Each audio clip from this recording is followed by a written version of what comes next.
Hello my dear student, আজ এই ক্লাসে আমরা যে বিষয়টি নিয়ে আলোচনা করব সেটা হচ্ছে কনসেপ্ট অফ সোশ্যাল স্ট্রাটিফিকেশন, অর্থাৎ সামাজিক স্তরবিন্যাসের ধারণা নিয়ে। তো সামাজিক স্তরবিন্যাস সম্পর্কে এর আগেও আমাদের অনেকগুলি ক্লাস নেওয়া হয়েছে। তো এই ক্লাসটি বা এখনকার যে ক্লাসগুলি সেগুলি অ্যাকচুয়ালি রিপিট হচ্ছে। তো যাই হোক, আমরা সামাজিক স্তরবিন্যাসের অর্থ বা এর ধারণাটা কি সেই সম্পর্কে আমরা একটু আলোচনা করব। যে আমরা জানি যে সমাজ ব্যবস্থায় এই স্তরবিন্যাসের ধারণাটি দেওয়া হয়েছে ভূবিদ্যা থেকে।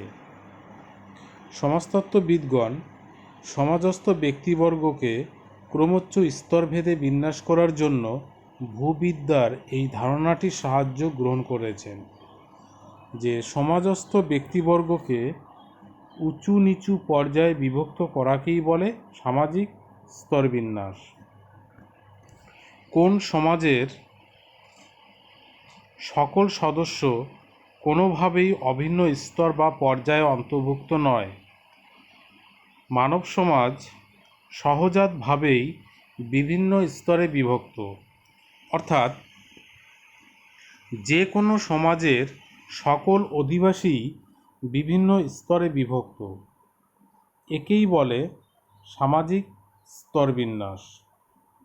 যে সমাজ ব্যবস্থার অন্তর্ভুক্ত ব্যক্তিবর্গকে বিভিন্ন স্তরে বা শ্রেণীতে বিভক্ত করলে তাদের মধ্যে গড়ে ওঠে ক্ষমতা ও মর্যাদার এক বিষয়, একেই বলে স্তরবিন্যাস। তো এই সামাজিক স্তরবিন্যাস সম্পর্কে বিভিন্ন সমাজবিজ্ঞানী তাদের বক্তব্যগুলি দিয়েছেন, যার মধ্যে প্রথমে আলোচনা করব অধ্যাপক পি সরকিন। এই পি সরকিনের অভিমত অনুসারে সামাজিক স্তরবিন্যাস বলতে জনগণকে পর্যায়ক্রমে বিভক্ত করাকে বোঝায়। অর্থাৎ সামাজিক স্তরবিন্যাসের একদিকে থাকে উচ্চ শ্রেণী এবং অন্যদিকে থাকে নিম্ন শ্রেণী। সরকিনের মতানুসারে স্তরবিন্যাসই হল সুসংগঠিত সমাজ ব্যবস্থার একটি বৈশিষ্ট্য। সামাজিক স্তরবিন্যাস সম্পর্কে আরেকজন সমাজবিজ্ঞানী ক্যালকট পার্সন তার মতামত দিয়েছেন এই সামাজিক স্তরবিন্যাস সম্পর্কে, যে সোশ্যাল স্ট্রাকচার অ্যান্ড পার্সোনালিটি নামক তার গ্রন্থে এই বিষয়টি তিনি ব্যাখ্যা দিয়েছেন, যে সামাজিক দিক থেকে কতগুলি গুরুত্বপূর্ণ বিষয়ের পরিপ্রেক্ষিতে সমাজস্থ ব্যক্তিবর্গের মধ্যে ঊর্ধ্বতন ও অধতন বা উচ্চ বা নিচু বিবেচনার ভিত্তিতে প্রভেদমূলক পদবিন্যাস সৃষ্টি করলে তাকে স্তরবিন্যাস বলা হয়। সামাজিক ক্ষেত্রে অসাম্যের একটি প্রাতিষ্ঠানিক ব্যবস্থা হল এই স্তরবিন্যাস ব্যবস্থা। এই ব্যবস্থার মাধ্যমে বংশানুক্রমে বিশেষাধিকার সমূহ বজায় থাকে। এই স্তরবিন্যাস হল ঐতিহ্যের দ্বারা আরোপিত একটি ব্যবস্থা। সমাজ ব্যবস্থার অন্তর্গত অধিকাংশ মানুষ সচেতন ধারণা এবং সম্মতি ছাড়াই এই ব্যবস্থা বজায় রাখে। এ প্রসঙ্গে আরেকজন সমাজবিজ্ঞানী টি.বি. বটমোর তার অভিমত ব্যক্ত করেছেন, যে সকল সমাজ কাঠামোতেই বিভিন্ন স্তর ও শ্রেণীতে সমাজের বিভাজন এবং তার ভিত্তিতে ক্ষমতা ও মর্যাদার ক্রমোচ্চ বিন্যাস দেখা যায়, একেই বলে সামাজিক স্তরবিন্যাস। সামাজিক স্তরবিন্যাস সম্পর্কে সঠিক ও সুস্পষ্ট ধারণা লাভ করার জন্য অধ্যাপক মেলভিন টিউমিন এর অভিমত বিশেষভাবে অনুকরণ করা যায়। এই মেলভিন টিউমিনের একটি গ্রন্থ, তার গ্রন্থটির নাম হচ্ছে social stratification, the forms and function of inequality. তো এই গ্রন্থে তিনি সামাজিক স্তরবিন্যাস সম্পর্কে ধারণা দিয়েছেন যে সামাজিক স্তরবিন্যাস হল মানবিক সম্পর্কের স্তরবিন্যাস। সামাজিক স্তরবিন্যাসের কোনো জৈব তাৎপর্য নেই। সমাজতত্ত্ববিদদের আগ্রহ থেকে মানুষের দৈহিক বৈশিষ্ট্য বা জৈব গুণাবলীর ব্যাপারে সামাজিক তাৎপর্যের পরিপ্রেক্ষিতে এই সামাজিক স্তরবিন্যাসটি ব্যাখ্যা করা হয়েছে। তো যাই হোক, এই শ্রেণীগত পার্থক্যের পরিপ্রেক্ষিতে সামাজিক ক্ষেত্রে বিভিন্ন সুযোগ সুবিধা, অধিকার, ক্ষমতা, প্রভাব প্রতিপত্তি প্রভৃতি বিষয়ের উল্লেখযোগ্য পার্থক্য দেখা যায়।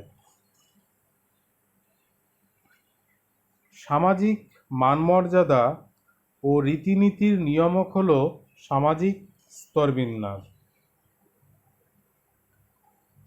তো সকল সমাজ ব্যবস্থাতেই এক একটি স্তরে ব্যক্তিবর্গের জন্য এক এক ধরনের উপাদান, উপকরণ নির্দিষ্ট থাকে। যে যেরকম উপকরণ আয়ত্তে আনতে সক্ষম হয়েছে সে সেরকম সুযোগ সুবিধা ও মান মর্যাদা ভোগ করে থাকে। এই সামাজিক স্তরবিন্যাস নিয়ন্ত্রণ করে জীবন ধারণের প্রণালী বা ধরন ধারণকে। এই সামাজিক স্তরবিন্যাসের সঙ্গে সামাজিকীকরণের একটি ঘনিষ্ঠ সম্পর্ক দেখা যায়। স্তরবিন্যাসের কার্যকারিতা সামাজিকীকরণের উপর বহু ক্ষেত্রে নির্ভরশীল, অর্থাৎ মানব সমাজের বহু ও বিভিন্ন রীতিনীতি, আচার ব্যবস্থা, অনুষ্ঠান, প্রতিষ্ঠান প্রভৃতির উপর সামাজিক স্তরবিন্যাস নির্ভরশীল। তেমনি আবার বিপরীত দিকে সামাজিক স্তরবিন্যাস সমাজ জীবনের এই সমস্ত বিধি ব্যবস্থাকে নিয়ন্ত্রণ করে থাকে।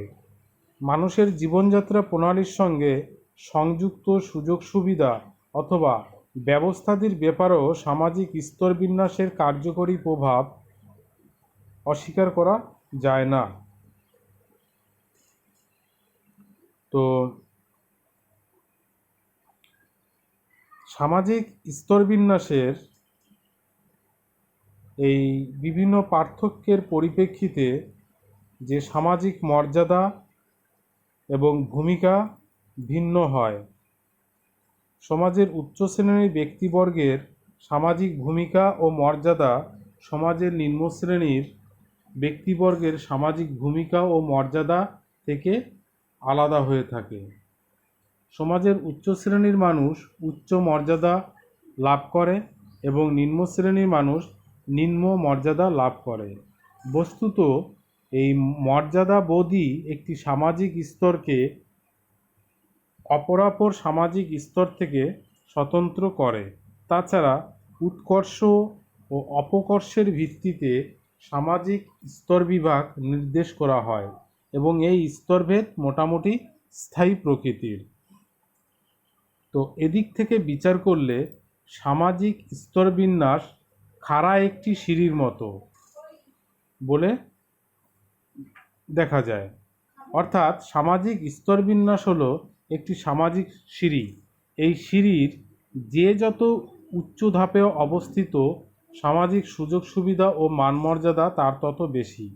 সুতরাং সামাজিক স্তরবিন্যাসের সঙ্গে সামাজিক ভূমিকা ও মান মর্যাদা তার সঙ্গে ওতপ্রোতভাবে জড়িত থাকে। সুতরাং সামাজিক স্তরবিন্যাসের সঙ্গে সামাজিক ভূমিকা ও সামাজিক মর্যাদা ওতপ্রোতভাবে সম্পর্কযুক্ত। তো মাই ডিয়ার স্টুডেন্ট, আজকের আলোচনা আমাদের এই অবধি যে সামাজিক স্তরবিন্যাসের ধারণা। তো আমরা জানলাম সামাজিক স্তরবিন্যাস কী, অর্থাৎ মানুষ সামাজিক জীব এবং এই সমাজে বসবাসের দরুন তাদের উঁচু নিচু বিভিন্ন স্তরে বিভক্ত করা হয়। উচ্চ শ্রেণী বা উচ্চ জাতি, এরকম বিভিন্নভাবে শ্রেণী বিভাজন করা হয়। তো এই শ্রেণী বিভাজনগুলো মূলত ক্ষমতা, অধিকার ইত্যাদির ফলে নির্ধারিত হয়। তো এই বৈষম্যমূলক যে ভেদাভেদ, এগুলিকেই সমাজের সামাজিক স্তর হিসাবে পরিগণিত হয় বা উল্লেখ করা হয়। তো আজকের আলোচনা এই অবধি। Thank you.